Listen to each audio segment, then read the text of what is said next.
আসসালামু আলাইকুম বন্ধুরা, আমি এফকেতে হাজির হয়ে গেলাম নতুন একটি ব্লগ নিয়ে। আজকে সকাল সকাল ঘুম থেকে উঠেছি, কারণ ধামরাই যাব। গতকালকে যাওয়ার কথা ছিল, কিন্তু আমি ছুটি পাইনি, এই কারণে যেতে পারিনি।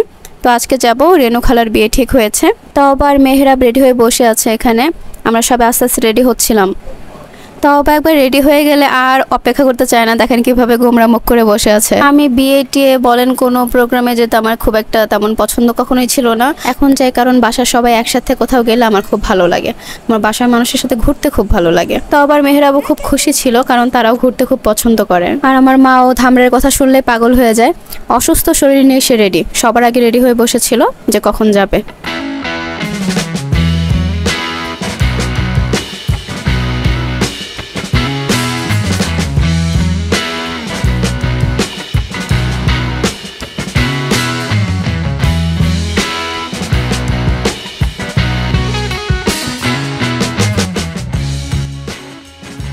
আমি মুখটা এমন হাসি হাসি করে রেখেছি, তার একটাই কারণ, সেটা হলো গিয়ে আমার যে কোনো গাড়িতেই খুব বমি আসে এবং বমি করি আমি।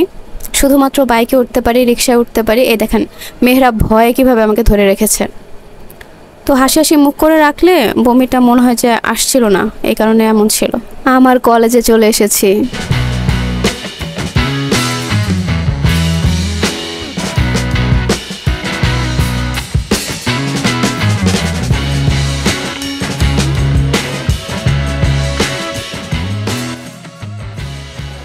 কি সুন্দর ময়লা, তার মানে এটাই হলো গিয়ে কড্ডা।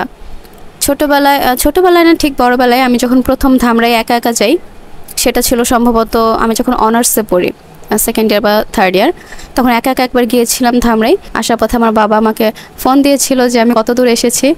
তো আমি তখন বিভিন্ন জায়গার নাম জানতাম না। আমি বলেছিলাম যে ওই যে ময়লা ফেলে যে ওই জায়গায়। সেজন্য অবশ্য বকাও খেতে হয়েছিল। আমার আব্বা শুধুই বকা দেয়, কারণে অকারণে বকাবকি করে।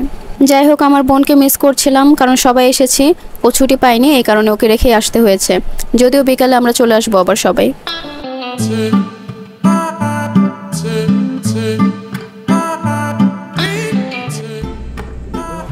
অবশেষে আমরা নবীনগর এসে পৌঁছালাম। ওই যে সুন্দর স্মৃতিসৌধ দেখা যাচ্ছে। আমিও খুবই খুশি ছিলাম, কারণ অনেক দিন পরে তুহিকে দেখবো। যদি আমার ধামরায় অত থাকতে ভালো লাগে না, তবে ইদানিং একটু ঘুরতে আসতে ভালো লাগে। তবে গাড়ির রাস্তা না হলে আরেকটু ভালো লাগতো। আমার বড় বোনকে অনেক দিন পরে দেখলাম, অনেক দিন পর।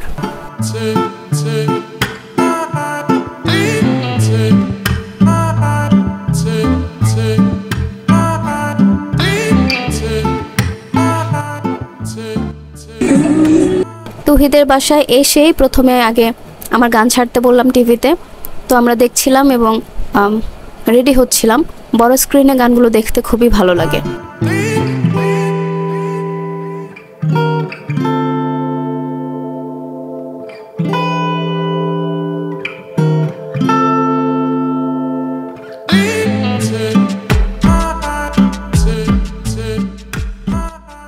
বাবা বাবা, হ্যাঁ বাবা, বললো বললো বাবা।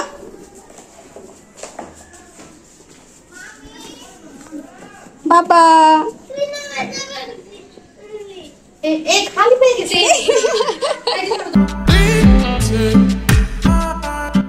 আমি আর তুহি উপজেলায় এসে কিছুক্ষণ বসেছিলাম। এখানে প্রচুর বাতাস ছিল। এখানে বিকাল টাইমে, সারাদিনই থাকে মানুষ, তবু বিকাল টাইমে একটু বেশি মানুষ থাকে। খুব সুন্দর একটা জায়গা।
এখন আমরা রেণু খালাদের বাসায় যাচ্ছি।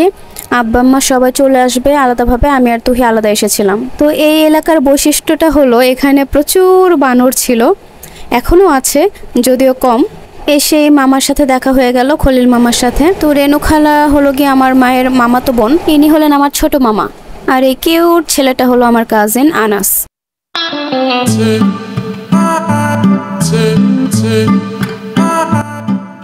আমরা খালার গায়ে হলুদে যেতে পারিনি, কারণ আমার ছুটি ছিল না, কেউ যেতে পারিনি। পরের দিন গিয়েছিলাম, কিন্তু আমি পরে ভিডিও ক্লিপগুলো সংগ্রহ করেছি।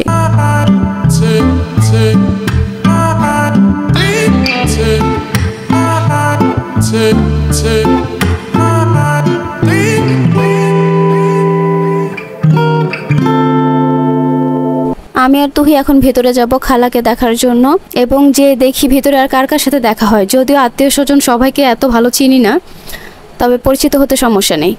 অবশেষে খালাকে পেয়েই গেলাম, খুবই সুন্দর লাগছিল খালাকে, মাশাআল্লাহ।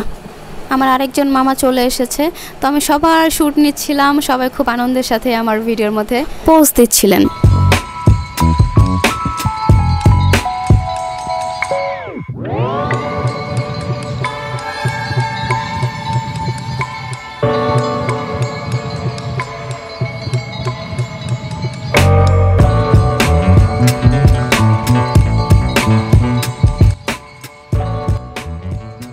খালার দুজন কলিগ এসেছিলেন, মানে তারা বান্ধবীর মতোই, তারা অ্যাডভোকেট।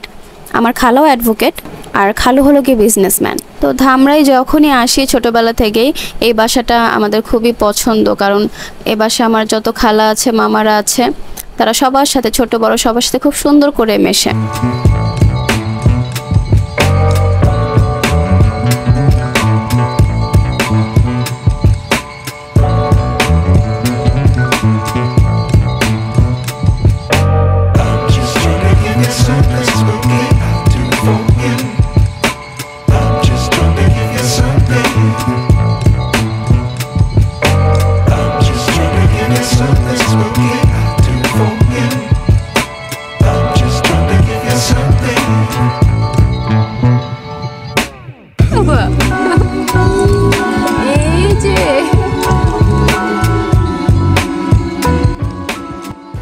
এইটা কোন ধরনের স্টাইল আমি জীবনেও দেখিনি।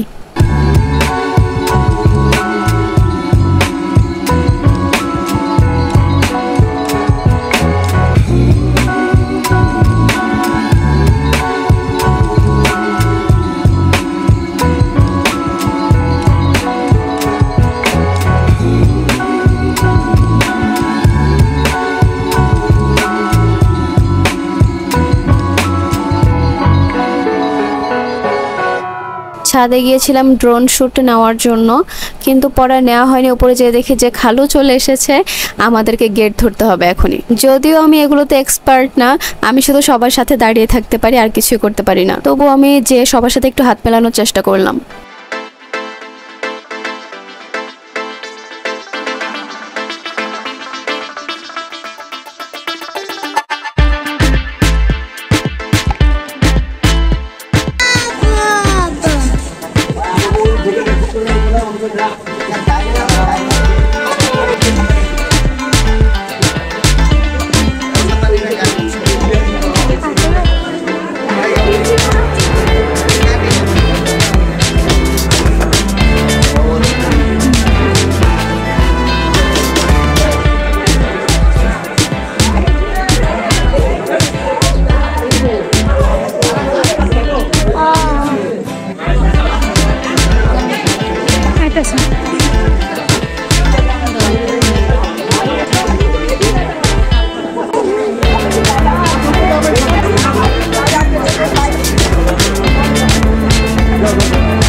পেছন থেকে মামা ধমক দিচ্ছিল আমরা যেন বেশি টাকা না চাই, বেশিক্ষণ দাঁড় করিয়ে না রাখি। তো অবশেষে খালুকে আমরা ঢুকতে দিলাম, গেট কেটে তিনি ভিতরে ঢুকলেন।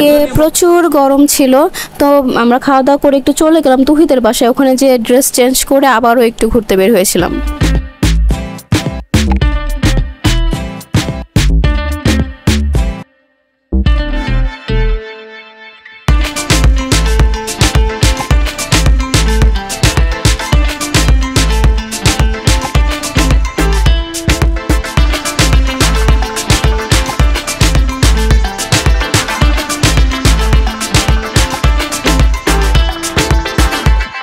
আমরা ভেবেছিলাম খালাকে আরও পরে বিদায় দেওয়া হবে, কিন্তু আমরা যখন বাইরে ঘুরতে আসলাম তখন যেয়ে দেখি যে খালাকে নিয়ে চলে গেছে।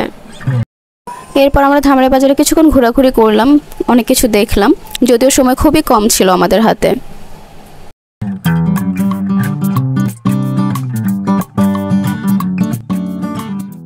তো বন্ধুরা, এখন আমাদের গাজীপুর ফিরে যেতে হবে, আবার সেই ভয়ঙ্কর জার্নি। ভয়ঙ্কর হলেও নিজের পথ নিজেকেই পাড়ি দিতে হবে। তো বন্ধুরা, আজকে বিদায় নিচ্ছি, আবারও কখনো দেখা হবে নতুন কোনো ভ্লগে। সে পর্যন্ত সবাই ভালো থাকুন। আসসালামু আলাইকুম।